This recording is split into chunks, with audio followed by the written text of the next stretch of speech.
I think that the way to connect with millennials and with your entire team is through connection. Connecting to the vision, connecting to the work, and connecting to the people. These are the 3 points of connection that can help you truly unleash the potential of your team. Connection to the vision. It was talked about before, wanting something that's greater than themselves, being a part of something that's greater than themselves. Nobody really cares if we sell 10% more this year, right? We all want to be a part of something bigger. So over here on the left is Sean McVay. He's the head coach of the Los Angeles Rams. Familiar with him potentially because we're here in Los Angeles. I don't know. Nobody really seems to care about football in Los Angeles. But before he arrived 3 years ago, Los Angeles had a terrible football team. They had won 4 games, and they had a lot of players that were very highly regarded that honestly were not performing really well. Considered busts. Sean McVay comes in, and 3 years later, they're playing for a Super Bowl last February. So how was he able to come in and change this culture and really change all of these players that were kind of seen as poor players and really take them to the top of the NFL? What he was really able to do was get them to believe in what he calls the we before me culture and really selling them on being a part of something bigger than themselves. It's not about winning the Super Bowl, it's about creating something special as a team, creating something special for the city. I was fortunate in my experience, as Mark mentioned, to work in the NFL, to work at the highest levels of college football. And one of the interesting aspects was working at SMU. Are there any college football fans in the audience? Okay, a few. Again, we're in Los Angeles, so that's actually quite a good, 4 hands, it's quite a good turnout.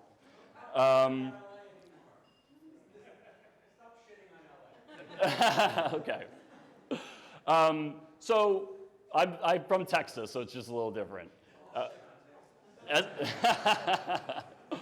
So SMU was in a really interesting place where in the 1980s, early 1980s, they were the best team in college football. 1980 to 1984, this small private school in Dallas won the most games of any team in college football. Shortly thereafter, it was discovered that we were paying players, and there was these huge sanctions that were imposed, and it was called the NCAA death penalty. They were the only school to be given this penalty, and it essentially gutted the program. They had to get rid of all of their scholarships. They actually couldn't compete for 2 years. This is down here at the bottom right here, and when I showed up, this was 2006, they had not had a winning season since 1984. And in 2007, June Jones was hired as the head coach. Now, I'd already been there for 2 years under the previous staff, and I can assure you that we were losers. We were 6-6 my first year, but we were 1-11 in 2007. We were the worst team in college football, and now Coach Jones shows up. And he has a program that has not had a winning season in 25 years, and he has a program full of 18 to 22-year-olds that do not know how to win. They don't know how to show up and work. They don't know what it looks like to be a winner. So he had to come in and really sell them on something that was better than, hey guys, we have to win because I have to keep my job. Not gonna really motivate 18-year-olds. But one thing that he did that was really great was he really got the team to buy in to team success as a prerequisite to personal success. So everything that we did, whether it was in a meeting, whether it was in the way we talked to the press, was about the team success. Oh yeah, that's great that this player was named Player of the Week. We're not really about that. We're about team success here. Now, I'd love to tell you that he came in, we wrote team success up on the whiteboard, and we won 90 straight games. That is not how it happened. We went 1-11 again. And one of the cool things was, this doesn't happen overnight. And one of the things I have a lot of respect for Coach Jones about was that we never changed. We knew exactly what we wanted to do. It was all about team success, and we're not gonna stop. And guess what? We're not gonna change. And I think that consistency and I think that focus on team success really helped us. In the next year, we ended up winning 8 games. We went to the Hawaii Bowl, and we were able to kind of break the curse of the NCAA death penalty. I think when we're thinking about vision, meaningful vision is going to be key to the millennials and the young people. They want to know how they fit into that vision. They want to see something greater than themselves. They don't want to sell 10% more. They don't want to just win games. They want to come through for the people that are next to them. They want to come through for the other people, the other guys, as we used to say. And they want it to align to their personal vision, too. They want to be part of that team that turns SMU around. They want to be part of that team that turns around the culture of the Los Angeles Rams. The second point of connection is connection to work. Gallup does a study every year. It's an employee engagement study of the American workforce. And you can see here, there's like a slight trend in that top green line and the engagement of US workers. So in 2012, it was 30% of US workers were engaged, and now it's all the way up to 34%. That's great, nice. However, what that means is that 2 out of every 3 people in the US workforce does not feel engaged in their work. How do we as leaders take a step further in our leadership and get them engaged? That means every single meeting you're at or attending or conference call you're on, 2 out of 3 people in that call do not care. They're not engaged.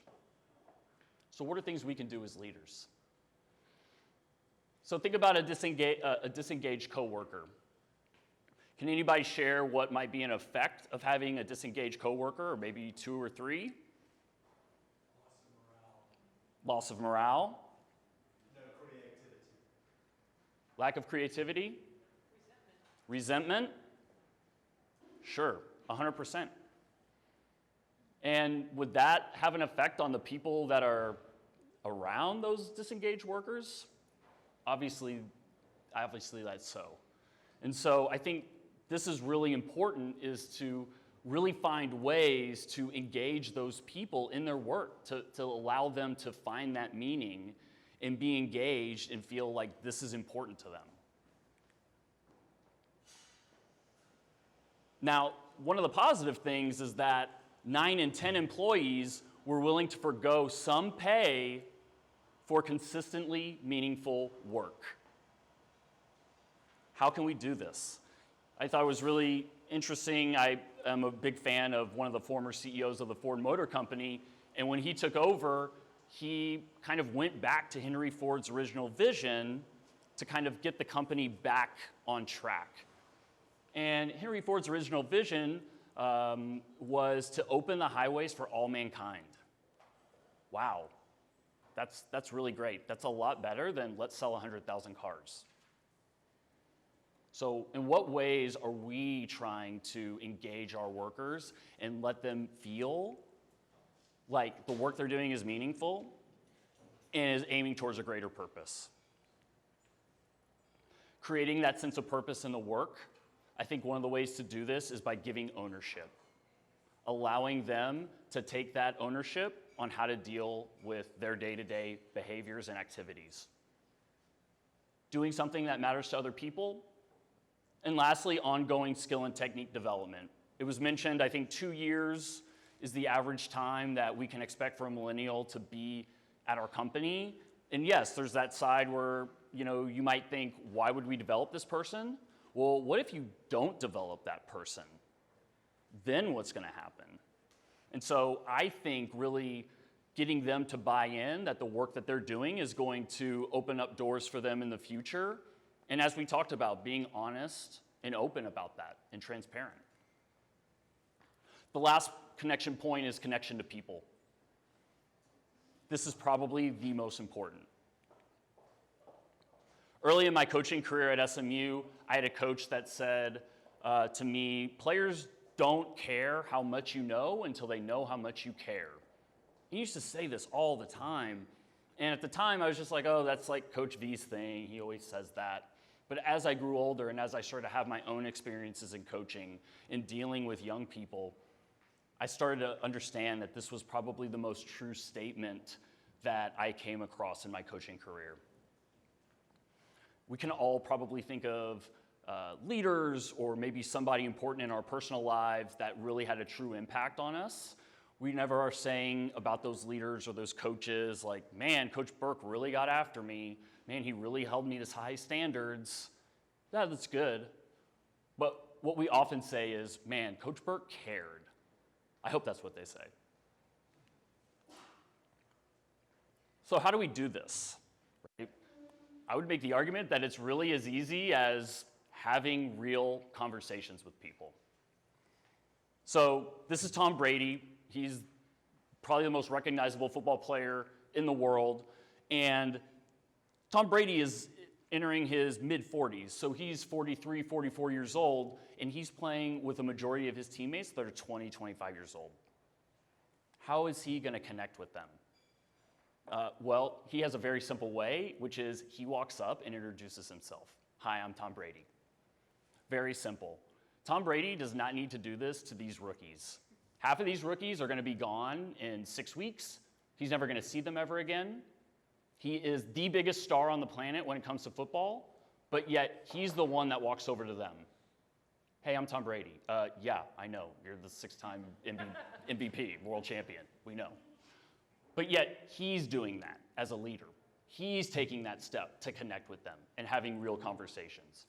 And interestingly enough, when asked about it, Brady talked about understanding the perspectives of young people in the millennial generation as a way that he can help himself improve so that he can improve his performance, therein improving the team's performance, right? So he is always trying to find that different perspective, and instead of looking at it like, oh, this is a challenge, this is an obstacle, he's looking for ways to use it to his advantage. The Golden State Warriors are on an incredible run in terms of basketball. It's on a little hiatus at the moment, but they're going to get some players back in about a year, and they'll be right back on it. But they've had a 5-year run that is unprecedented. Yes, they have amazing players. But what they also have is amazing chemistry. There is a reason why Kevin Durant, the best player in the world, would choose to go to a team like that, probably full well knowing what the backlash is going to be against his legacy. It's because when these guys all play each other, they're all just playing. They're playing, they're doing their job, but yet the Warriors are having fun. They love playing with each other. I'm not a Warriors fan, but I cannot help but be like the biggest fan of Steph Curry, right? He's fun, he's always having fun. And one of the reasons why they talk about that is their team dinners. And so when you're in professional sports, it's very different because it's very businesslike. Not everybody is friends. So when you're on the road, typically you have a night free and you're going to go off and do your own thing or meet your friends in that city. Not the Warriors. They go have dinner with each other. This is actually very, very rare in pro sports. And they talk about the ability, Steph Curry right here, talking about it just continues to build the camaraderie that you need to be successful from year to year.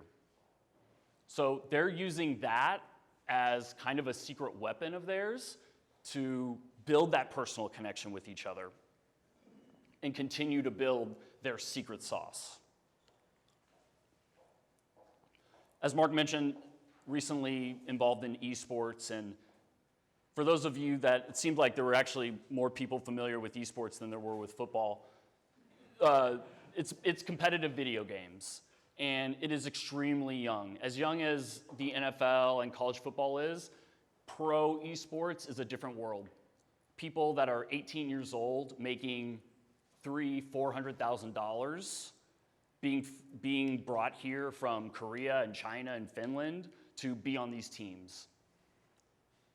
Suffice it to say, it was a challenge for me to try and adapt my personality and my leadership style to deal with these types of people. I say types of people, just like a different type of personality than I was used to dealing with in football, which is very extroverted, very dominant personalities, to esports, which is competitive video games. These guys have become great by sitting in their basements playing video games their whole lives. They're a different breed than a football player. So how do I, as a former football coach, come into those situations and try and help them, help improve them? Well, I quickly realized that it was not going to be me coming in and saying like, oh, hey, at UCLA, we did this, so you need to do this. They're not going to listen to me. They have no interest in any of my football background. What did help, though, was how I explained to them that my leadership parallels into their leadership with their esports team. How building out a professional structure and way of doing things on their esports team can be mirrored in the exact structures that we had created in college and in pro football. One of the interesting aspects was I show up the first day and I was like, hey, yeah, we'll meet at 9. I show up, nobody's there. It's me and the team president and the head coach. Where is everybody? Yeah, actually, we were wanting to tell you, can we meet at 11 instead of 9? Oh, why? Yeah, we don't get here till 11. Like, you don't get here to work at 11? Yeah, we don't work till 11. We don't get here till work till 11. So I started to explain, like, hey, you're gonna have meetings, you have like a whole day of practice, like you need to prepare for all of this. And they're like, no, this is esports. Like, we don't do it like that. We just show up and play. Like, sometimes we'll change out of our pajamas, but like, we're just playing. Like, it's all good. And so I was kind of explaining like, hey, preparation is key and all of these like key coaching points that I had for them. And they didn't want to hear any of it. But I just kept hammering it week after week. And I kept that 9 o'clock meeting time, by the way. Like, I was not going to budge on that. Like, that was late enough as it was for me. But slowly, every week, God, I'm just like not prepared for these meetings. I feel like I don't have enough time. Yeah, so like, again, if you show up at 9 as opposed to 11, you'll have that time, and you can use that time to prepare and really put your work in. Well, 4 or 5 weeks of this goes by. I'm saying the same thing. I show up for that 6th meeting. Oh my gosh, Evan, you will not imagine. I feel so much better this week. Oh, awesome. Like, tell me what's going on. What's our breakthrough? I started showing up at 9, and I have like so much more time to prepare. It's like, wow, okay, that's great. All right. I thought we were going to be working on vision. I didn't realize we were going to be working on like our start time for work for the first 2 months. But one of the keys was walking into that room and really showing them that I cared and really trying to connect with them and not getting upset and understanding that there was going to be a little bit of learning about each other before I could truly have an impact through my coaching. So again, in terms of connecting to people, great relationships matter. This is definitely going to matter to the younger people. They want you as a leader to be authentic and to be real. They do not want you to be perfect. Being vulnerable is actually a good thing. In creating an environment of support and trust, where they know that you care about them and their development. So these are the 3 connection points. I would encourage you guys to implement these in your leadership and on your teams and truly unleash the true potential and help your team perform at a higher level. Thank you.